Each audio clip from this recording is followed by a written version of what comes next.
Beating the Yankees, I think, in the third game the other night was the most excited I've been. Oh, this is fabulous. This is about the greatest thing ever happened to Kansas City, I'll tell you. George Brett against Rich Gossage. 2 down. Wilson at second. Washington at first. Fastball. Drilled to right field. Back it goes. It's gone. George Brett has just hit a towering 3-run homer. The Royals lead the Yankees 4-2. And now they're just 9 outs away from their first American League pennant. Dan Quisenberry is being mobbed by his teammates. After coming so close so many times, the World Series will be coming to Kansas City. No question about it. They were going to beat Houston all of it. They just wanted to make it to the last minute to make it like drag it out and make it look really good. This actually is bigger for us, I think, than the bicentennial, Gary Maddox stands in. Unser at third. 2 outs, top of the 10th. LaCourte's pitch. Maddox swings, line drive, center field. Gould can't get it. Unser scores and the Phillies lead 8-7. Unbelievable. This team just won't quit. The Phils have come from behind again. The Phillies have done it. It took 30 years and 5 murderous games with Houston, but finally the Phils are going to the World Series. I've been waiting 30 years for this, and 4 in a row, I guarantee it. We've waited a long time, but it's worth the wait. Sure, it's been worth the wait. There's no doubt about that.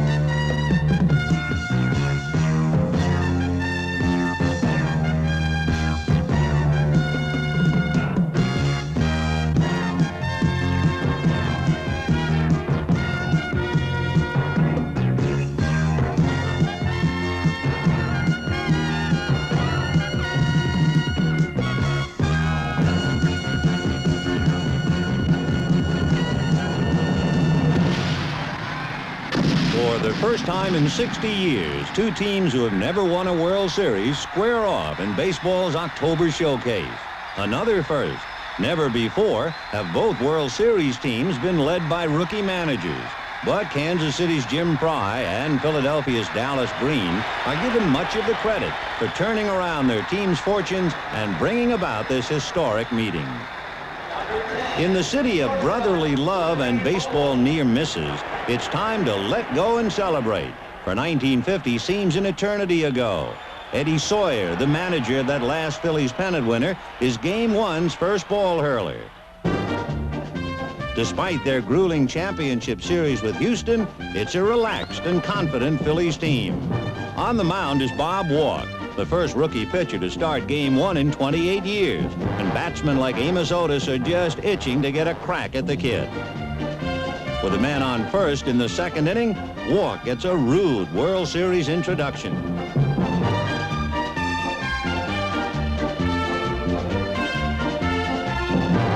It's 2-0, and Amos Otis becomes the 16th player to homer in his first World Series at-bat. In the third, Willie Aikens, another debut performer, celebrates his 26th birthday.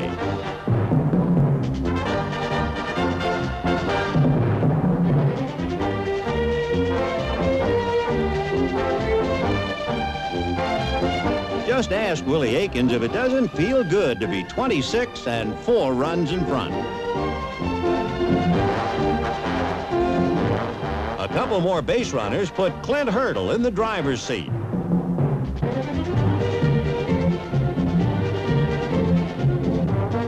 Hurdle's single sends a call for arms to rookie outfielder Lonnie Smith.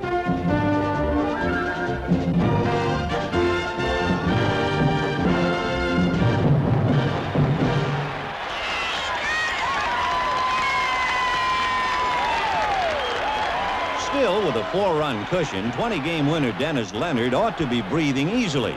But there's no such thing against these feisty come-from-behind Phillies. In the third inning, Larry Boa strikes a blow for the bottom-of-the-order brigade.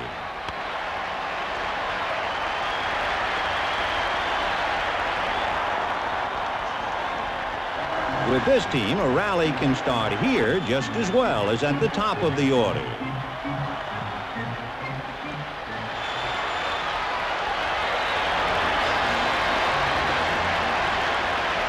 The scrappy shortstop knows that someone has to stoke the coals. It's the third time in World Series history the designated hitter rule is in effect, so batting ninth is catcher Bob Boone.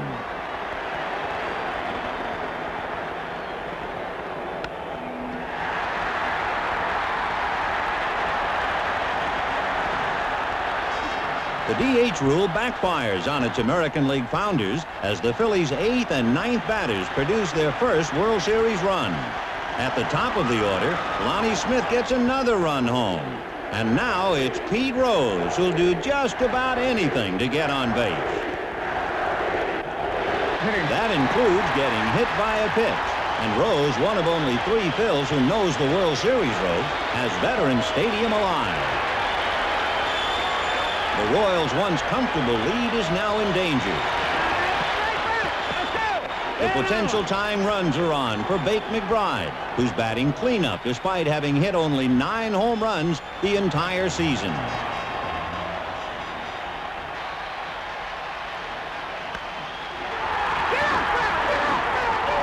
High, deep, and gone.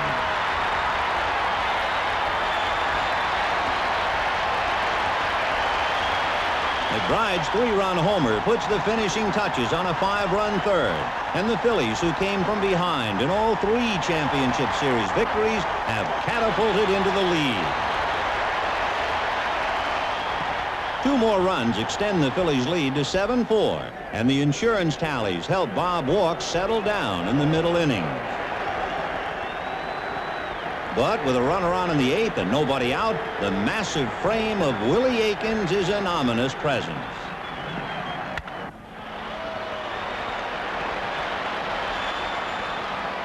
Aikens' second moonshot makes him only the 3rd player ever to hit 2 homers in his first World Series game. The Royals now trail by only 1. And Bob Walk, who'd later call himself Boom Boom, is replaced by the cool, calm, and collected countenance of the Phillies' placid reliever, Tug McGraw. With 2 out in the 9th, it's Willie Wilson against Old Stoneface, who never seems to get excited. The 7-6 win gives the Phillies an indescribable feeling, one they've been waiting for since 1915. It's time to play for a knockout. Having scaled 1 hurdle against the favored Royals, the Phillies are now looking for 4 in a row. Who better to continue the quest than Steve Carlton, the Phillies' ace left-hander, who faces Larry Gurra, the Royals' top southpaw.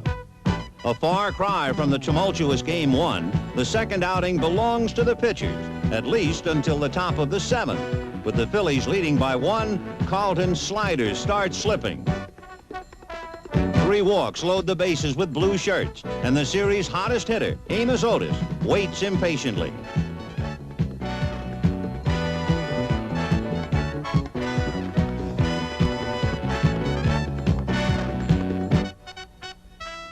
A 2-run double, and for Otis, a series total of 5 hits for a royal flush.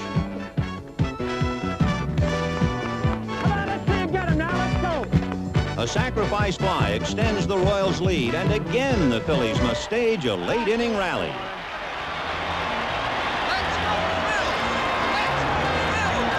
But these folks have learned to have faith in these times, thanks to a late-inning healer named Del Unser.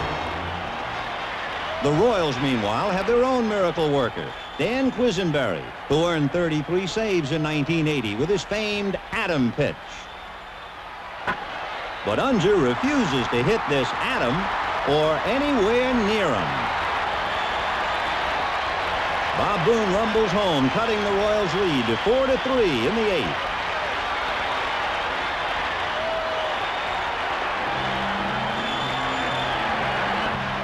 A ground out advances Unser to 3rd, and the infield is drawn in for Shake and Bake McBride. The hero of Game 1 is a hero again.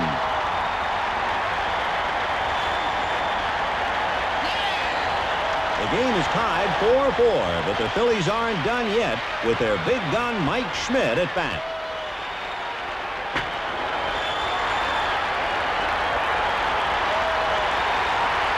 It's one right fielder against another.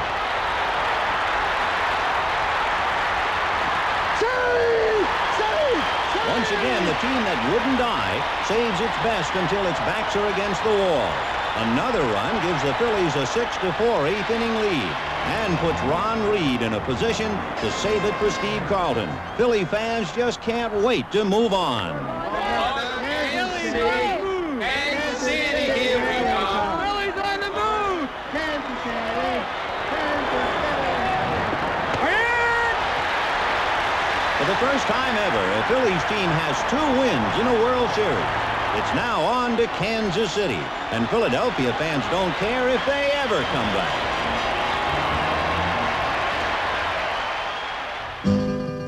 A city of sparkling waters and Midwestern charm, Kansas City's caught the fever because its favorite 12-year-old is coming home.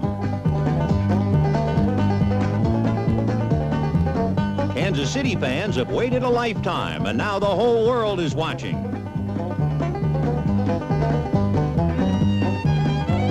The Royals are down 2-0, but 7 teams have come back after losing the first 2, so no one's about to roll over just yet.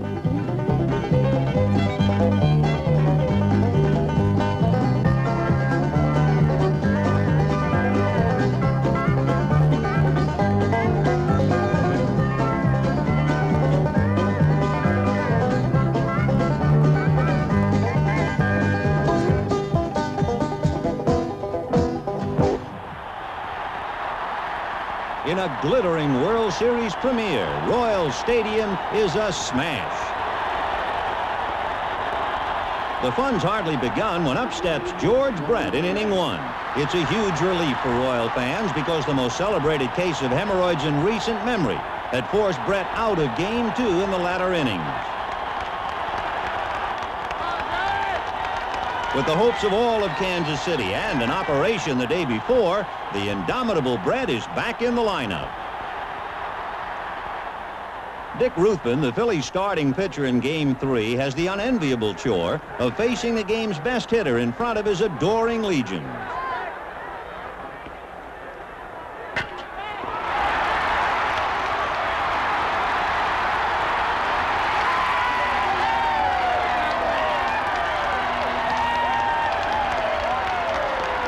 It's 1-0 Kansas City, and what could be more appropriate? The first World Series hit at Royal Stadium is a home run by the one and only George Brett, who has, in his own words, put my troubles behind me. The Phillies, however, are not behind for long, and the game stays knotted into the 4th inning when Willie Aikens bats with 1 out and nobody on.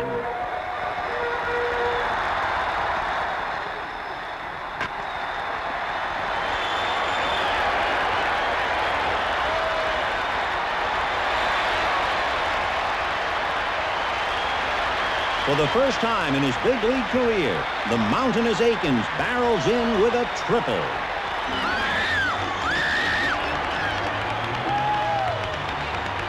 Next up for the Royals is their Big Mac, Hal McRae. McRae's single scores Aikens and puts Kansas City in the lead 2-1.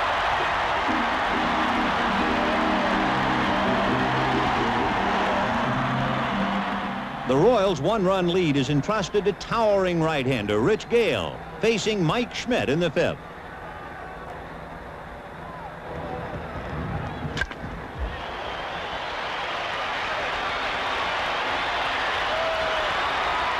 For the first time in 19 career postseason games, Mike Schmidt gets to display his home run trot.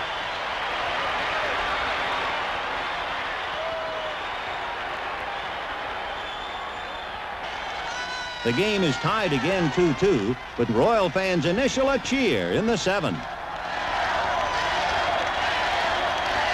In KC, AO stands for Amos Otis, and the red-hot Royal center fielder gets ready to send this ball a WOL.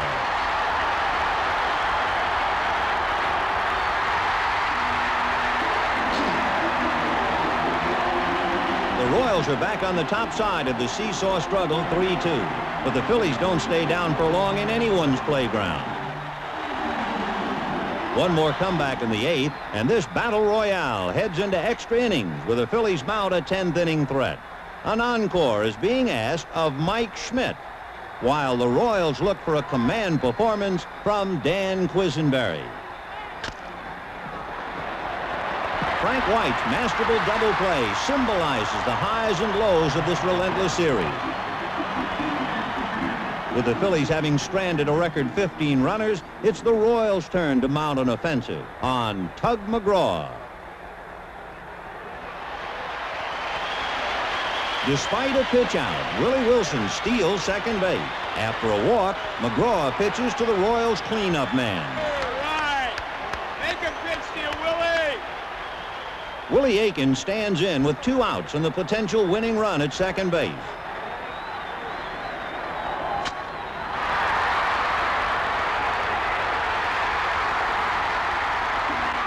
Wilson's victory dance brings the 12-year history of Royals baseball to an exultant climax at home plate.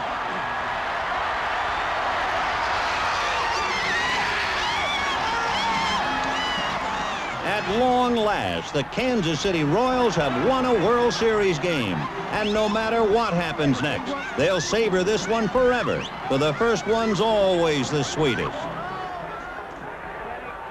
Game 4 of the 1980 World Series, and a glorious autumn afternoon. In Missouri, this day has been proclaimed Kansas City Royals Day. Philadelphia still leads 2-1, but this team of Royals is fired up.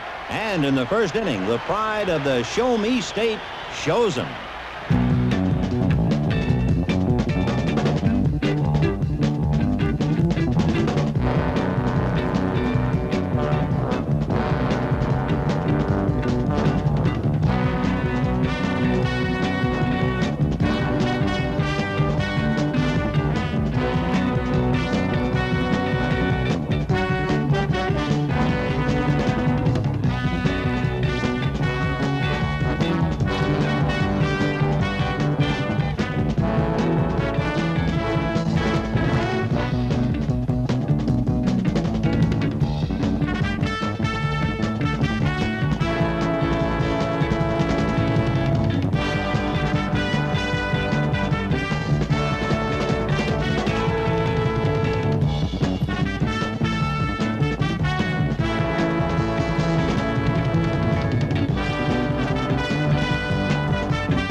Royals get 6 hits and score 4 runs in the first inning, and the Phillies can never quite pick up the pieces.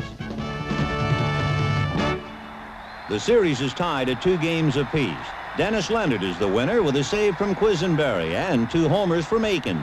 But the most memorable moment of Game 4 came in the 4th. George Brett facing Dickie Knowles.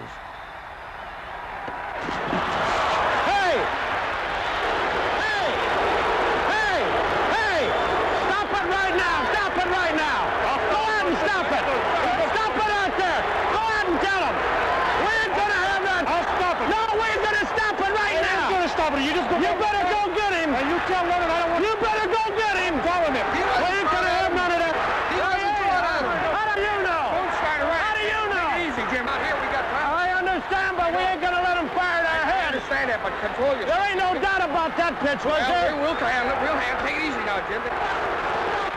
As Fry departs, home plate umpire Don Denkinger lays down the law. I'm just going to stop it right now. We're not going to have anybody throw at anybody, okay? Because if I think you're throwing at somebody, then I'm going to run you, okay? I won't hit nobody. Okay. The message is loud and clear, and Denkinger puts the issue to rest once and for all. Yes.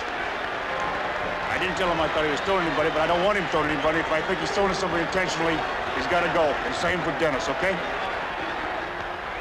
With no more conflict in Game 4, both the Phillies and Royals turn their attention to the critical fifth game. In this, baseball's first all-artificial turf World Series, even the groundskeeper's efforts are intensified.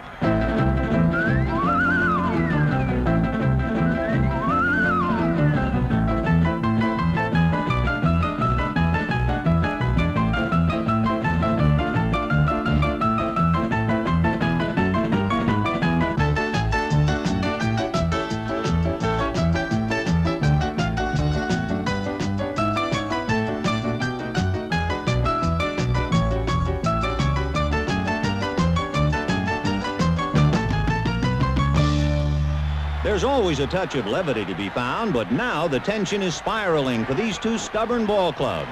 Game 5 ceremonial first ball thrown out by Bryce Durbin, representing the 500,000 athletes in the National Federation of High School Athletic Associations. The real first ball will be thrown by Larry Gura, who's already turned in a commendable performance in Game 2. After a scoreless first 3 innings, Bake McBride bats with 1 out in the 4th.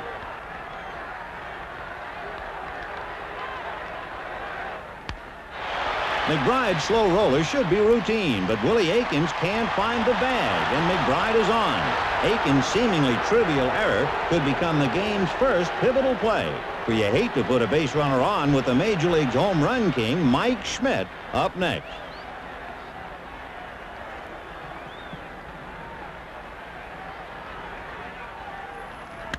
An outside fastball is sent out, way out, and there'll be no carom on this one. The Phillies go ahead 2-0, and Schmidt's second home run of the World Series thrust the Royals into the role of playing comeback. Kansas City gets a run in the 5th, but the Phillies' second rookie starter of the series, 22-year-old Marty Bystrom, is displaying poise beyond his years. Now in the 6th, Amos Otis takes aim.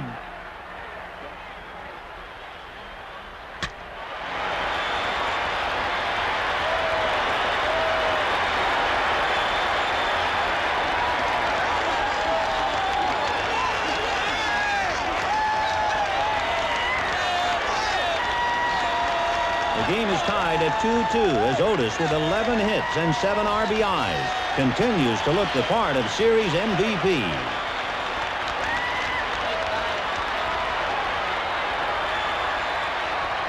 Two more hits and Bystrom walking. Ron Reed relieves, and the Royals go ahead by a run. Now, Darrell Porter's at first, and Willie Wilson connects. From the crack of the bat, Porter's got home plate fever. But so does the Philadelphia tandem of McBride and Trio.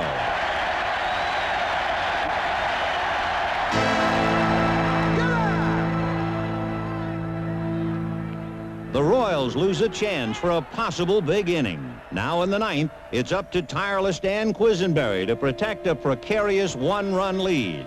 The 9th inning is a lonely chamber of boundless tension and icy resolve. The whole series riding on every pitch. Come on, Mike! Hey, come on, kid! Mike Schmidt leads off.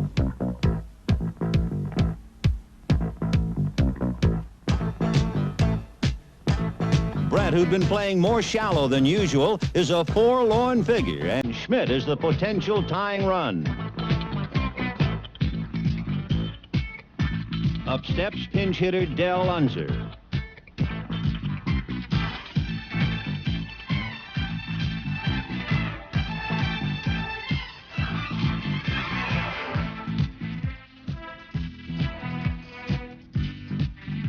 Ah, the comforts of home. One man's celebration is another fan's nightmare. And now with the score tied, something's got to give. The uncanny Unser has been sacrificed to third, and now with 2 outs, the batter is Manny Trio.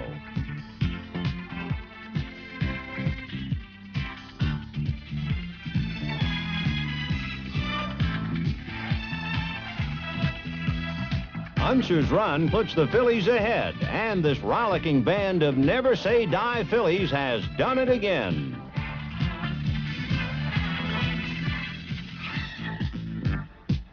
After Hal McRae's long fly ball to left falls just foul, Tug McGraw has to catch his breath. The Royals then load the bases. With 2 outs in the bottom of the 9th, Jose Cardenal's at bat.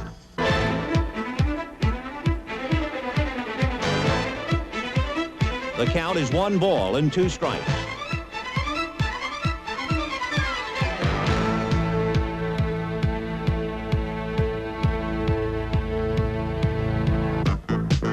It's a triumphant Tug McGraw, and the Phillies have scratched and clawed and hung on for dear life to take a precious 3-2 lead back to Philadelphia. Game 6 brings out almost 66,000 fans, the largest World Series crowd in 16 years. A record-breaking television audience is also watching.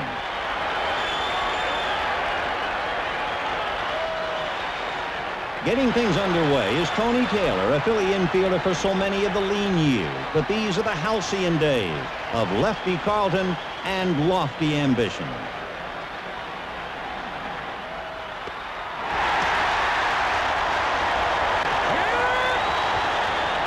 For 7 innings, Carlton sends the Royals down with hardly a whimper, but his opponent, Rich Gale, is hard-pressed to keep pace. With no score in the 3rd, Gale walks Bob Boone and faces speedster Lonnie Smith.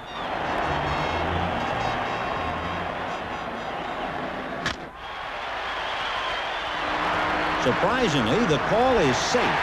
The old in-the-neighborhood play fails to impress umpire Bill Kunkel. The Phillies have 2 on with no outs. A throwing error is charged to Frank White, and the KC skipper is flying. Come on, Bill! What's going on, Bill? Pull him up. Ah, the ball didn't pull him off nothing. Come on, Bill! What's going on, for crying out loud? It's just a first play. He's not doing anything, for crying out loud. How can you call a play like that? How can you call a play like that, Bill? Come on, Bill. How can you do that? There was no play. Come on, Bill. You don't see that twice a year, Bill. Put the ball right here. Come on, for crying out loud. The futility of Fry's mission becomes apparent, and the manager addresses himself to an ally. He's going to bunt for sure. We'll have to play with 2 charges. With Boone at 2nd and Smith at 1st, Fry has put his infielders in motion to combat a sacrifice bunt. Pete Rose is the man in the middle of all this as the game assumes the look of strategic warfare. Will Rose bunt or not? With Brett charging, Rose fakes and takes a ball, and with the count 3-1, Fry sends his infielders back. Noticing the change in defensive strategy, Rose lays down a gorgeous bunt, and George Brett is playing too deep to make the play.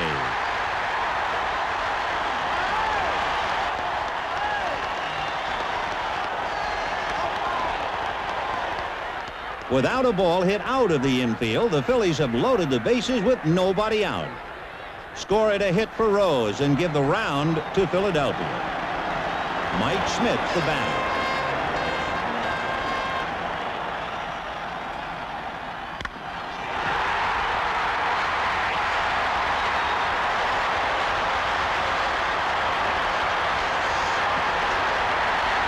The Phillies go up 2-0 thanks to the clutch swinging Schmidt.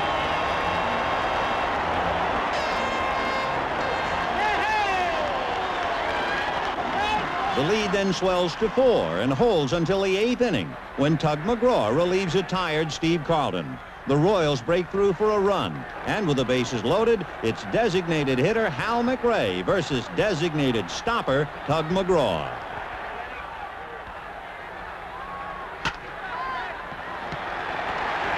The Phillies have come out of the 8th inning alive and still well from another heart pounder.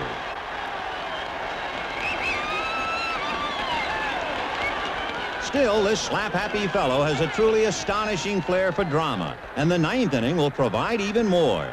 Down by 3 runs, the Royals load the bases with only 1 out, and the potential lead runs at home. For 2 rookie managers, it's the moment of truth. Tug McGraw fires to Frank White, who pops it up.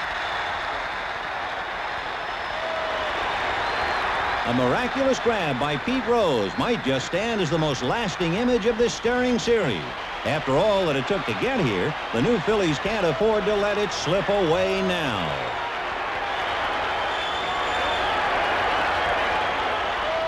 It goes in the books as out number 2.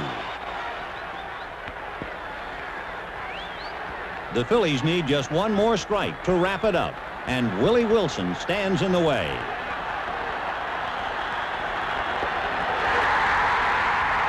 At 11:29 p.m., October 21st, 1980, the ghosts of Phillies past are finally laid to rest. The team that couldn't win the big one has taken the ultimate, and the fans who never had a champion have a World Series winner. It was 98 years in coming, but as any Philadelphia fan will tell you, it was well worth the wait. The 6-game Philly triumph brings tears to the eyes of General Manager Paul Owen and Philly fans everywhere. In looking back at the 1980 World Series, there were heroes galore. The Phillies' Bake McBride set the tone of the series, spearheading the first game comeback with his resounding 3-run homer. Amos Otis had a series-high .478 batting average and a bevy of clutch hits for the Royals. Hal McRae, one of only 2 Royals with previous World Series experience, gave KC a dependable DH. While Willie Aikens conducted a vicious assault on Philadelphia's pitching and became the first player ever to hit 2 home runs in 2 games of the same series. Perhaps the most unsung hero of the series was Philly Ironman Bob Boone, who courageously shrugged off a foot injury to bat .412 and catch every inning. Shortstop Larry Bowa triggered a World Series record 7 double plays and led the Phillies in both base hits and stolen bases while adding a boyish enthusiasm. But the most exuberant Philly was reliever Tug McGraw, who won 1 game, saved 2 others, and kept everyone's heart thumping. The Royals' George Brett displayed his incomparable batting stroke to the whole world. Steve Carlton, the man they call Lefty, struck out 17 in 15 innings and accounted for 2 of the Phillies' 4 wins. And finally, Mike Schmidt, who silenced his critics by winning the World Series MVP trophy, then saying graciously, "I'd like to chop it up into at least 25 pieces and give some to all the other guys." One and all, the 1980 Philadelphia Phillies are baseball's world champions.